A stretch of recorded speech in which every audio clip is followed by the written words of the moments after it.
Autumn 1840, a small candlelit laboratory in Gießen, Germany. A chemist named Justus von Liebig burns a handful of dried wheat down to gray ash, weighs what remains, and announces to the world that he has cracked the secret of life itself. Plants, he declares, need only three things to grow: nitrogen, phosphorus, potassium.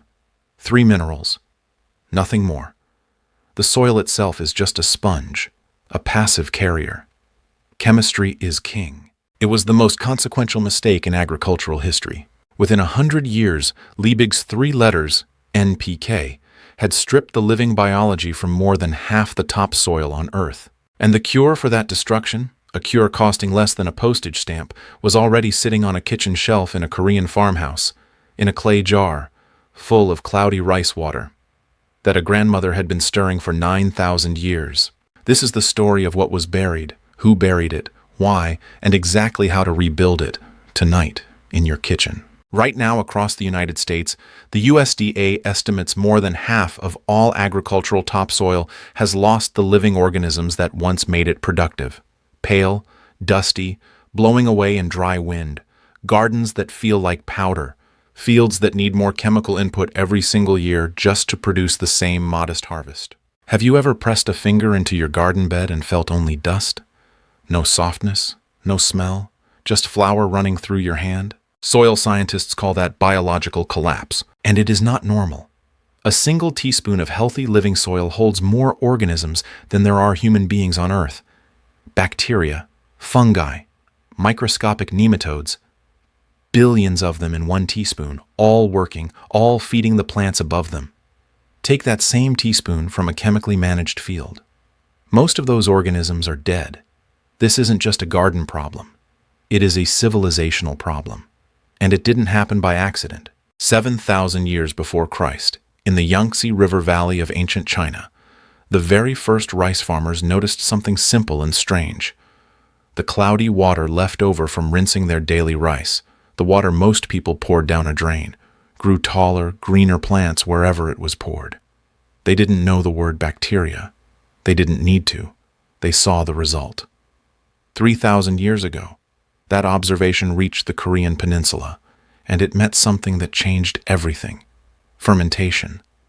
Korean households were already living laboratories, turning cabbage into kimchi, soybeans into rich, savory pastes, fish into long-aged sauce. They began letting rice rinse water sit and breathe in clay jars. Within days, the wild microbes native to each farmstead drifted in and colonized the liquid. Edo period Japanese farmers refined the same practice in the 1700s, applying fermented rice preparations to paddies across the Kanto Plain. Mughal Indian gardeners in the 1500s used a nearly identical fermented buttermilk wash on their walled fruit orchards in Lahore and Agra. Different empires, different languages, different centuries, same ancient instinct: living water grows living plants. And then in 1840, one man with a scale weighed some ash and told the entire world that all of that was peasant superstition. By the middle of the 20th century, Liebig's three-letter formula had conquered Asia. The so-called Green Revolution swept through Korea, Japan, and India with synthetic fertilizers and chemical pest management. The first seasons looked miraculous. Yields doubled, then tripled. Then the soil began to fail. Within a decade, paddies that had fed families for centuries needed more chemical input every year just to grow the same modest crop. The miracle had a mortgage. In Japan, a quiet philosopher named Masanobu Fukuoka watched this collapse and walked away from chemistry entirely.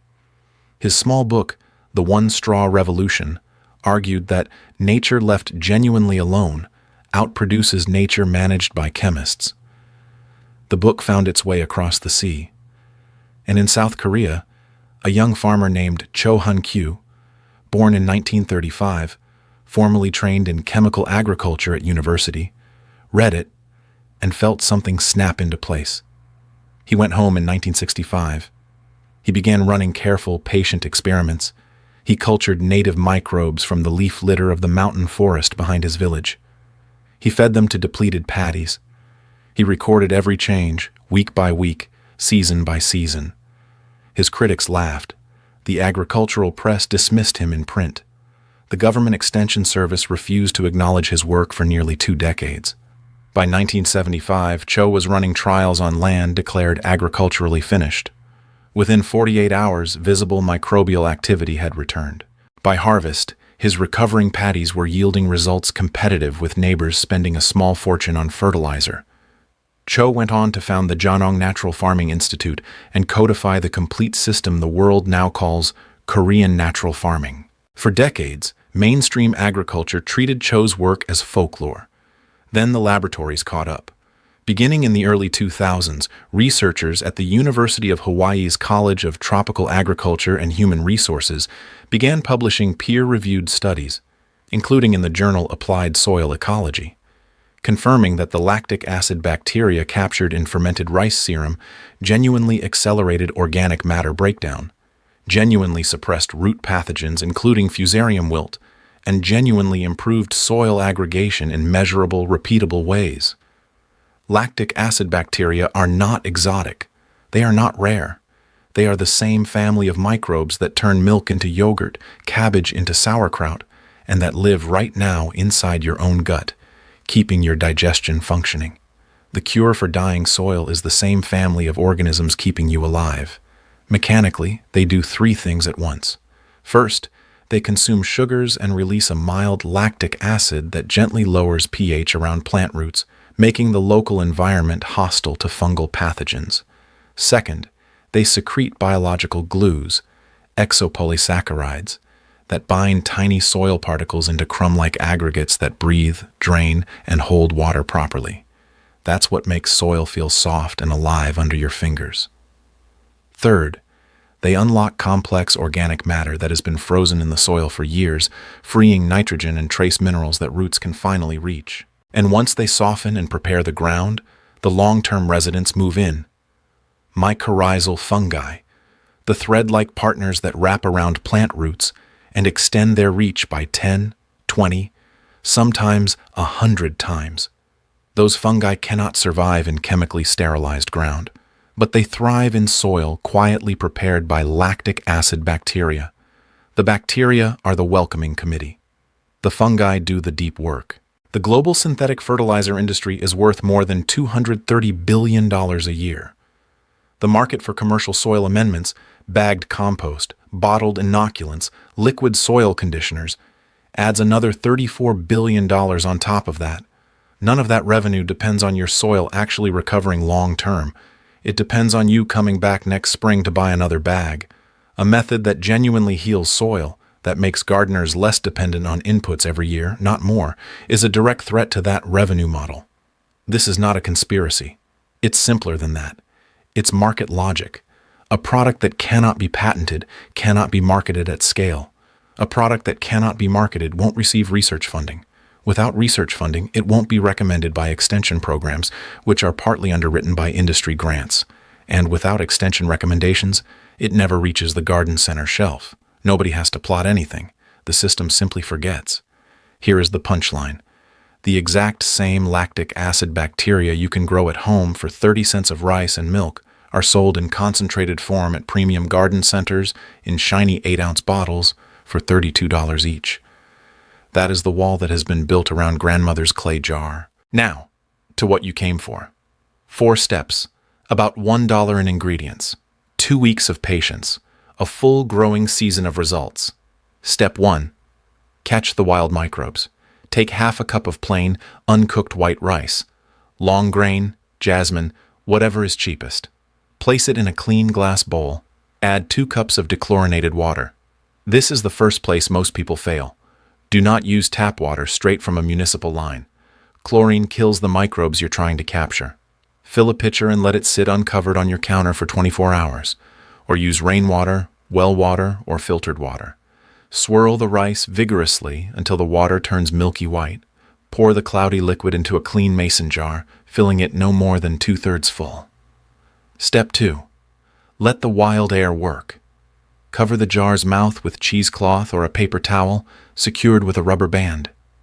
No tight lid. The microbes need to breathe.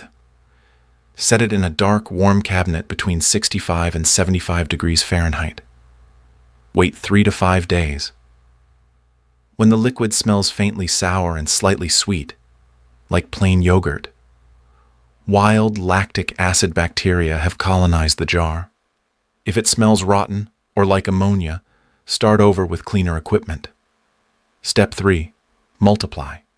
Strain the fermented rice water through a fine cloth into a clean jar, discarding the film and sediment. Now add fresh whole milk in a 1:10 ratio. 1 part rice water to 10 parts milk. Standard pasteurized whole milk only. Do not use ultra-pasteurized or shelf-stable milk. The extreme heat damages the proteins and slows fermentation badly. Cover with cheesecloth again. Back to the cabinet. Wait 3 to 7 more days. Step 4. Harvest. Open the jar. The mixture has separated into 3 layers. A thick, pale curd on top, a starchy sediment on the bottom, and in the middle, a clear, golden yellow liquid, the color of weak tea. That golden layer is your lactic acid bacteria serum. Draw it off carefully with a turkey baster. The curd isn't waste. Feed it to chickens, fold it into compost, or spread it on heavy clay beds. Mix the harvested serum with an equal weight of dark brown sugar or unsulfured molasses. The sugar places the bacteria into dormant sleep for storage. Kept in a cool pantry, the finished serum lasts up to 1 year. To apply, 1 teaspoon per gallon of dechlorinated water. Not 2, not 3. 1.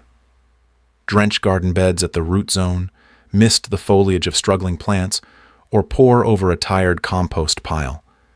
Once every 2 to 4 weeks during the growing season. 1 batch, under $1, will treat a full backyard garden for an entire season. One honest warning the bottled product sellers will never give you: this serum does not work the same in cold soil. Below 50 degrees Fahrenheit soil temperature, the bacteria go dormant. The dramatic 48-hour visible response disappears entirely. Apply in late spring after your soil has sustained 55 degrees Fahrenheit and again in early fall while the ground is still warm. I'd rather you know that now than wonder in March why nothing happened. The young rice farmers of the Yangtze knew this. The Korean grandmothers in their clay jars knew this. The Edo paddies knew it. The Mughal orchards knew it. Cho Han-kyu went to a chemistry classroom, learned everything Liebig had taught, walked back to his grandmother's storehouse, and chose the jar. You just remembered all of it. Tell me in the comments, where are you starting? Team Fresh Start. Building a new bed this season and doing it right from day 1. Team Rescue Mission. You have a tired, exhausted patch of ground that's been losing year after year, and this is its last chance. Team Lawn Conversion. Tearing out chemical turf and converting it back to living soil. Drop your team in the comments. I read every one of them. If this surprised you, share it with one gardener in your life who has been losing the fight against tired ground. Every quiet jar of rice water bubbling on a counter is a small vote against $230 billion of marketing. Subscribe to Rooted Grace, where every week the old, real, almost forgotten ways of growing food are pulled back into the light. One quiet story at a time. Keep your hands in the earth. Keep your soil alive.